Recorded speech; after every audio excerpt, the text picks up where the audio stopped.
নমস্কাৰ, আজি আমি শিকো আহক মোবাইলৰ পৰা পলিউশ্যন চাৰ্টিফিকেট কেনেকৈ ডাউনলোড কৰিব পাৰি।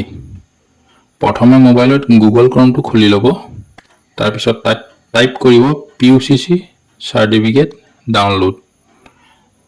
টাইপ কৰাৰ পিছত আপোনাৰ সন্মুখত এখন নতুন পেজ খোল খাব।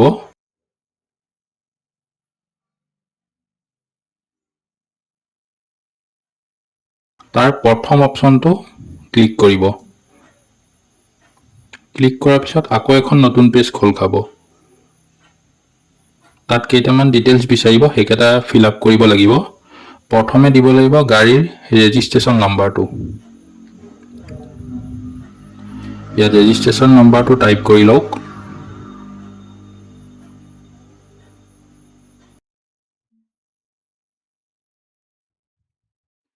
তাৰপিছত দিব লাগিব গাড়ীৰ চেচিছ নম্বৰ লাষ্টৰ 5টা অংক।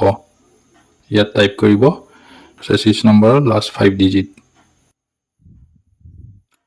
তাৰপিছত যিটো কেপচা আছে সেইটো তেনেকৈ বহাই দিয়ক।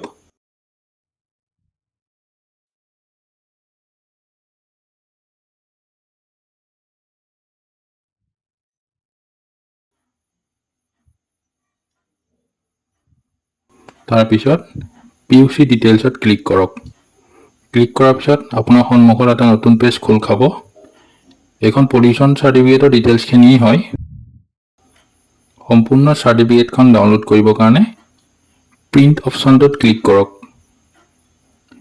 এয়া আপোনাৰ সন্মুখৰ মোবাইল স্ক্ৰীনত সম্পূৰ্ণ পলিউশ্যন চাৰ্টিফিকেটখন আহি গৈছে।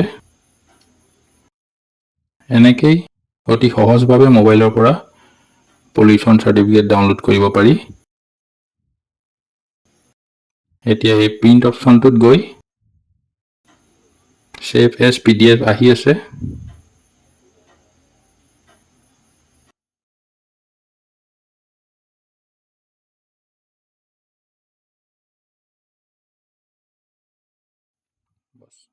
ইয়াত ছেভ কৰি দিয়ক।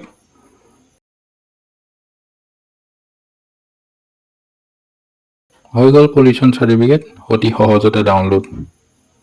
ধন্যবাদ।